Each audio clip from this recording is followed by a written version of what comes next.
we talk about like the red dot map, that just for a screenshot of the month of April, that were just under 112,000 IP addresses that were seen downloading, distributing child rape images under the age of 12. How did the idea for the foundation come about? I was 15 years old and I met a boy in the jungles of the Philippines. He was born with his feet on backwards, and he was treated as less than, insignificant, and cursed. But I knew he wasn't less than to God, and I knew that God was pricking my heart saying, yeah, Timmy, but what are you gonna do about it? I had to do something for those that were at least the last of lost, treated as less than. And all the boys and girls like him. The Cure Hospital in the Philippines. Tell a little bit about that. It's a very near and dear place to my heart. Many of them from all over the country get carried in or wheeled in, rolled in, and they get to walk out.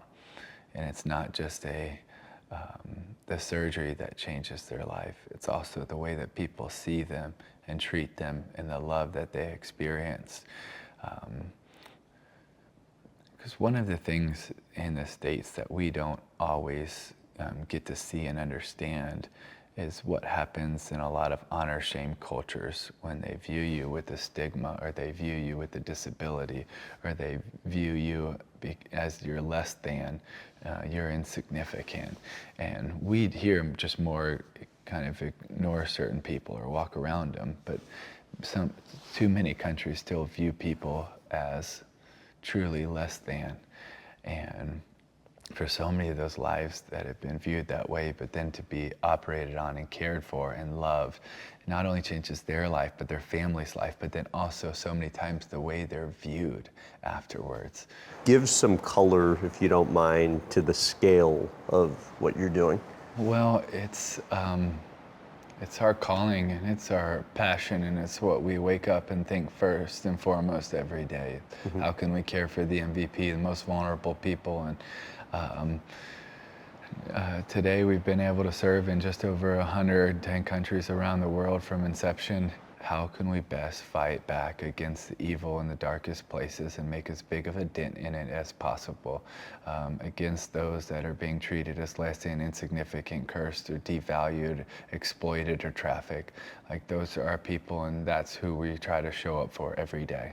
What stands out most to you from the human trafficking stats?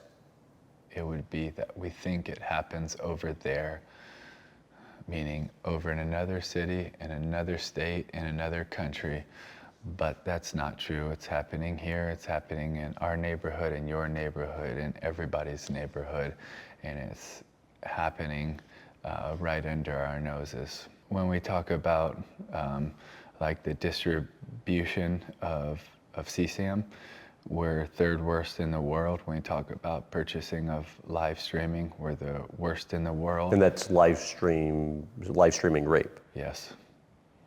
Yeah. Yeah, if we talk about like the red dot map, that just for a screenshot of the month of April, that were just under 112,000 IP addresses that were seen downloading, distributing child rape images under the age of 12. Like, that's a screenshot of the evil that's taking place. One of the disappointing things to me in all of it is, even sometimes when we talk about it and we share, do you know how many times people have said to me, don't tell me, I don't want to know. And it hurts, because if we can't talk about it, how could we even be on the same team to fight against it? The enemy wins when this stays in the dark. When it comes to the light and we talk and we rally and we create armies and teams, and I don't mean like an army, I mean all of us working together as an army of people that want to stand for good, that want to stand for faith, hope, and love, that want to stand for the value of every single person on every single day in every single place. If we do that, I believe we can put a dent in it. And this is a billions of dollars we're talking about that changes hands. What do you want the government to do? Well, we're working with them in a lot of ways, but we're trying to get a lot of different legislation. Operation Renewed Hope? Yeah, that's one of the big ones that we're working on, and that's specifically for victim identification. It's a database, which is a database at Interpol. They're able to see well over 50,000 boys and girls that they can see their rape and abuse images. You can look at their crime scene videos, but you have yet to identify those boys and girls. So at C3, the Cyber Crime Center, right now there's only 7 victim identification specialists that are there, that every day they're going through this material, trying to identify these boys and girls. Could you imagine if there were 7 of you and your goal was you had to get to over 50,000 boys and girls and being able to identify them? And so a big part of this is we're gonna push that from 7 to 200 victim identification specialists that every day are identifying these boys and girls, and then after we're able to identify them, then we can try to safeguard them and bring them into a place where they can get the true care that they need. It's urgent to us because it's not just another video, it's another boy or girl that are suffering on the other end of that lens that we can't wait. A night to shine. I think this past year there was something like 820 of them. Yeah, something like that. 820, 822, something like that. Okay, Yeah. 822. There you go. What makes it your favorite event of the year? We're getting ready for our 5th year anniversary of the foundation. And our president at the time came to me and they said, Timmy, what about for our 5-year anniversary, since we serve people with special needs in several countries around the world, what if we did a prom night feel for all of these kings and queens? I said, man, that sounds awesome. And so we came up with, like, I think it was maybe a 70-page manual that first year of all of the things. And we thought, man, this is who we need to partner with is churches, because we want the best night of a boy, girl, man, or woman, hopefully their year or their life, to be with the church. And that first year, I believe we were in 44 locations in 26 states and 3 countries 11 years ago. And then we flew to North Carolina for the first one. And I said, hey, before we walk up, let's stand outside. I want to watch for a little bit before I get up close to everyone. And I saw some of the boys and girls going down the red carpet. And got to just see the joy in them from afar. And I thought it's something that's pretty special. What about it still chokes you up?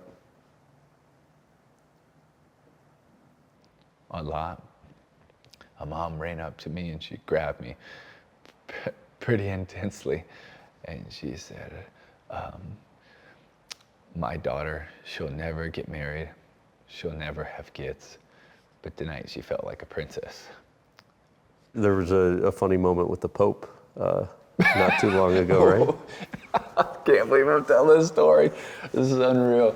So my wife's showing the Pope videos and translating to see, the boys and girls and men and women, the celebrations, and then we're talking about that. And then one of our team members, who is just awesome, she is introduced to the Pope, and she a lot of times will say, we love and we're honored to fight for individuals with special needs. But it doesn't come out that way. She looks at the Pope and says, yeah, we fight people with special needs. I was like, what? And so you could see the Pope's translator is like, do you want me to tell him that? Like, is this a real story? Like, you want me to? And then I was like, no, that's it. It didn't come out the right way. And she's amazing. So we still laugh at that, and we'll never let her live it down.